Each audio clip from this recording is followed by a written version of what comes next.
This is a Rogue Media Network podcast.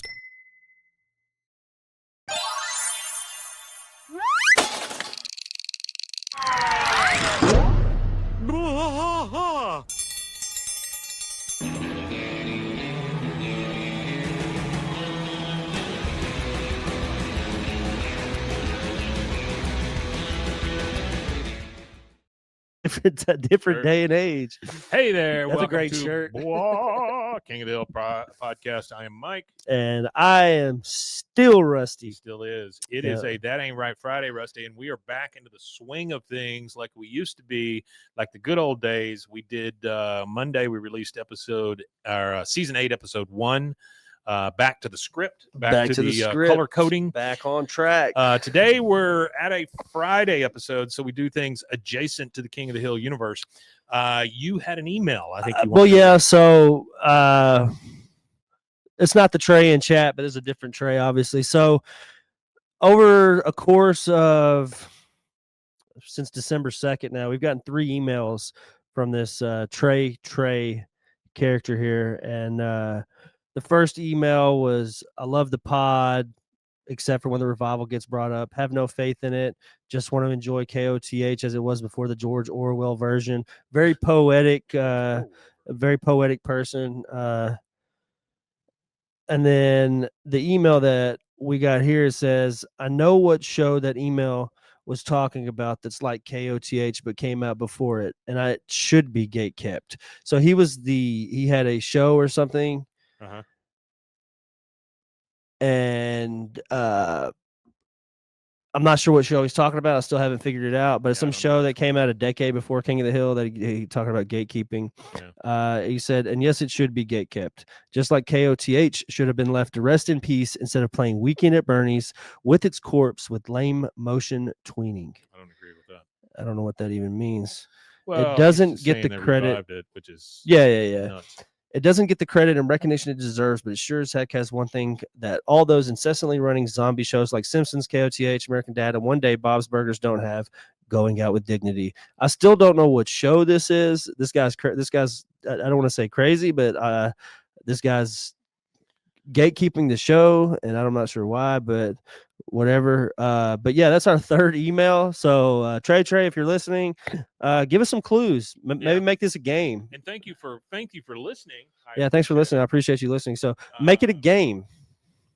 Yeah, make it a game. Do something like that. Game it up. I don't necessarily agree with it, though. I understand your trepidation on this thing because we all had trepidation about the way this thing was going to go. But I think we saw that good writing is good writing, and so I'm very happy with the redo or the continuation. I think that's one of the things I'm the most happy about, is that it is a continuation and it's not an actual. Yeah, it's not like a redo. revival. It's a lot of the same people are still involved in it. So I've got an article here, which I found kind of interesting. It's from comicbook.com, written by Nick Valdez. It was done October 14th, 2025 at 11:14 a.m., if you need to know that much. It's called 18 Years Ago, King of the Hill set an offensive franchise record in an episode that unwittingly parodied a real-life person. So this is very interesting. I've never heard it before. King of the Hill set an infamous show record with an episode released 18 years ago today. So I'm assuming that was October 14th, 18 years back. Yeah. That also surprisingly parodied a real-life person. King of the Hill is currently enjoying a whole new time in the spotlight thanks to the release of the new revival series earlier this summer with Hulu.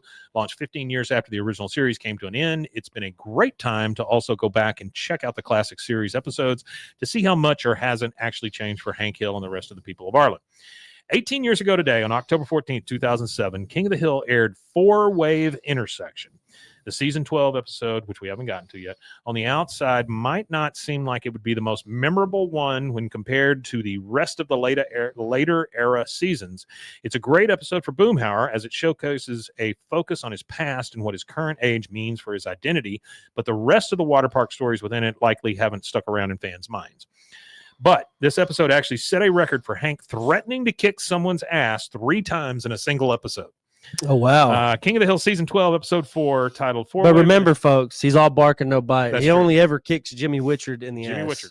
He's the only person that ever actually feels Hank's foot. The episode titled Four Wave Intersection sees Arlen hit by a huge heat wave, and Bobby and the others convince Hank to get them season passes to a local water park to help cool off.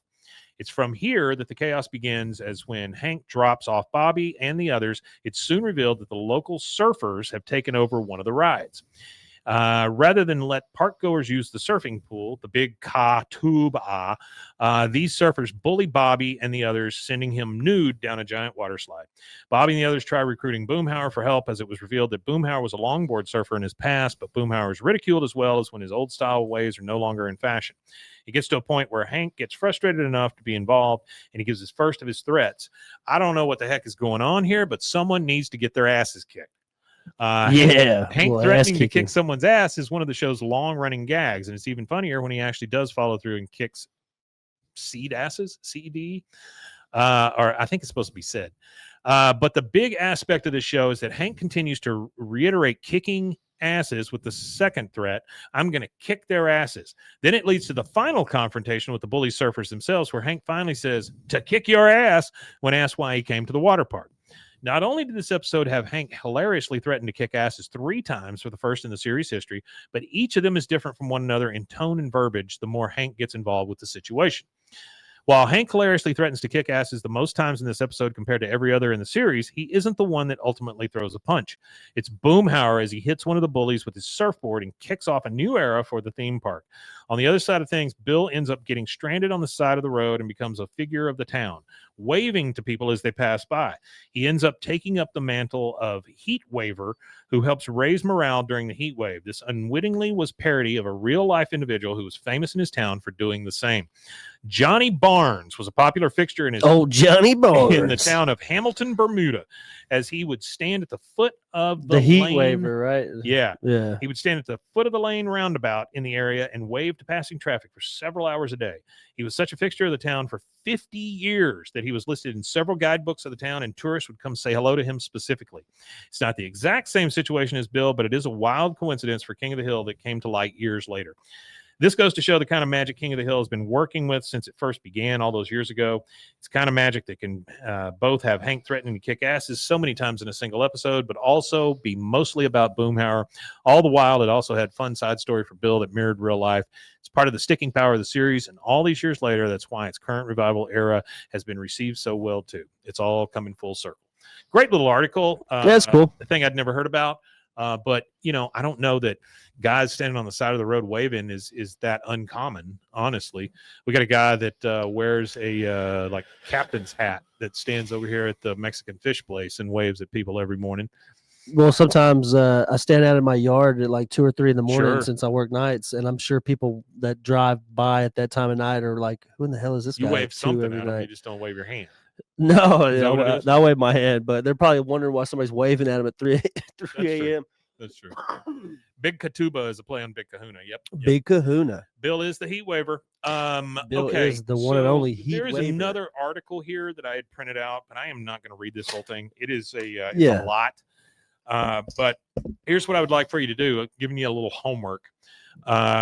Texas Monthly, Why King of the Hill is the most significant work of Texan culture of the past 30 years by Sean O'Neill. This was written back in August. If you get a chance to read this, it's a very good article that talks about this guy's, the way he grew up, even compares Hank to a Roman emperor. It's a good read and it's well written. So please check out that Texas Monthly article, Why King of the Hill is the most significant work of Texan culture of the past 30 years. Okay. Anything else? We know that our favorite artist, he is continues to work on the graphic novel, I believe. Gary Yap, absolutely. Yep, Gary Yap is continuing to work, and we're hoping that to hear we get more a shot about at that. Yep. I checked in on a secret friend that I have that has some stuff about the show. I'm hoping that friend at some point lets me show you what I've seen. It's some stuff about somebody who has passed that was on the show that it's great, like slice of life type stuff. You know? Yeah. Got a lot of that stuff, checked in with them, and they said they gave me a big thumbs up. So I guess everything's good. I'm hoping though that I get to bring you guys that, because I think that would be an entire episode for us. There's some video, there's lots of pictures, there's some cool stories. It'd be really cool to cover that. Yeah, and no, I'm not that'd be awesome. trying to be, purposely No, that's not what we're obtuse about. here or Yeah, anything. I that's just not what don't we're want to give about. away any facts because I said I wouldn't. So, but I will say this: Jonathan Joss, John Redcorn dying, very, very sad thing. We were honored to have the last interview, but I will tell you this: It was a Jonathan blessing. Joss gave us an incredible gift, and I'm just talking about me and Rusty. Gave us an incredible gift, and that was when he passed. People watched that interview, and all of a sudden, they felt like they knew us as well.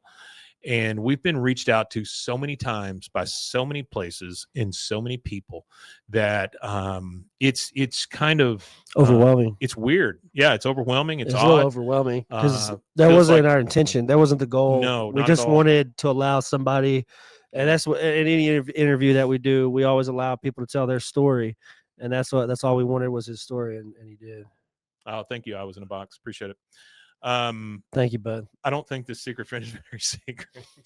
It's a little more Well, secret maybe than not, you. but It's a little more I- secret than you know, would think. Again, I don't want to say anything outright because I said I wouldn't, and that's just the right thing to do. Hank wouldn't tell you. So I am really looking forward to showing that stuff to you guys, though, if I can. It'd be great. It's fantastic. It'd be stuff. awesome. And anyway, I just want to say thank you to Jonathan Joss once again, because he gave us a great He gift. did. And it's sad that it had to happen the way it did. But I also want to say this, that we read that email about the reboot or the continuation of King of the Hill, and I couldn't agree less. I think they did a fine job, and taking 15 years off or however long it was, and fast forwarding the characters, and but showing that the writing is still as good as it ever was, because we're back to the original folks. It's not a handed down series like The Simpsons or whatever. And I'm very appreciative for what we got, and I'm very much looking forward to a season 15. Yeah, So- I am too. And wherever we're at in the world at that time, sorry, but we're jumping on season 15. Oh yeah, so absolutely. And I ATX hope that TV we could be Festival's at coming the back end around. Yeah, like we were last time. We happened to just hit right at the Yeah. end when it released. So be cool. we're hoping cool. that happens. ATX TV's coming back around. We will go to It that. is. We'll check and, that out. Hopefully, they're doing another King of the Hill thing there, and we'll take. I you would guys hope with us. so. I would hope so. Yeah, I hope so. All right. We might try to prepare maybe like a live stream from there. Yeah, a live stream from there would be very cool. Like do something I like take wish we could have one done a live. camera. and, What we should have done is just turned on our phones when we were in that bar thing they had. and just set up. sat and talked. 'Cause that was there. super cool. Yeah. Yeah, We'll have to very take well like done. a little we'll have to be a little prepared for that for next I was in time. the box said, well, we didn't know what to expect. No, we really didn't I know was what in to the box says expect. what really excites me is how much the new season left out. I could not agree with you more. Means they have so much more for later. You're right. So like we were talking about in Monday, we were talking about Boomhauer's wife. Now we need to figure out who that is and how that all happened. Artie, thanks again, as always, for providing your notes and your friendship. We really appreciate it. I was in the box. Thanks for being here. Anybody else who checked in this episode, I really, really appreciate it. Propane Man, a lot of folks were here today. Trey, a lot of you guys, and we always love seeing you, and we thank you for being here. Where can they find us if they want to find us? If you want to find us, you can find us at BWAAA. That's 3 A's. BWAAAKOTH on all social media. And you can find us on YouTube at BWAAAKOTH. And you can also send us an email at BWAKOTH@gmail.com. Trey would like for us all to go smoke now. And that's a possibility. Thank you guys for helping us. For get me, through the week. anyway. Thanks, I For was me, in the box. anyway. Hey, Yeah. by the way, I want to tell you one little thing. This has nothing to do with King of the Hill, but Yep. a conversation I had yesterday, and this might involve you as well. Might. I talked to a guy who has a wrestling company here locally, Oh, yeah. needs help. Oh, I talked about helping him throw some shows, oh. but we would do like a rock and wrestling thing where we'd have bands and Yeah. wrestling. My friend Casey had the best idea that came out of this. What you do is people pay an extra $5, and while the bands are playing, they can get up in the ring and mosh. That's a great fucking idea right there. That is a great idea. I like that. That is a good idea. So anyway, if you guys hear something about wrestling, yeah, maybe that's what we're doing for a There while. you go. Yeah, I'll do whatever. I don't care. I know that. I love it all. All right, guys. Good to see you. Thank you for being here. And one thing left to say, We Matanya. we Matanya indeed, you MFers.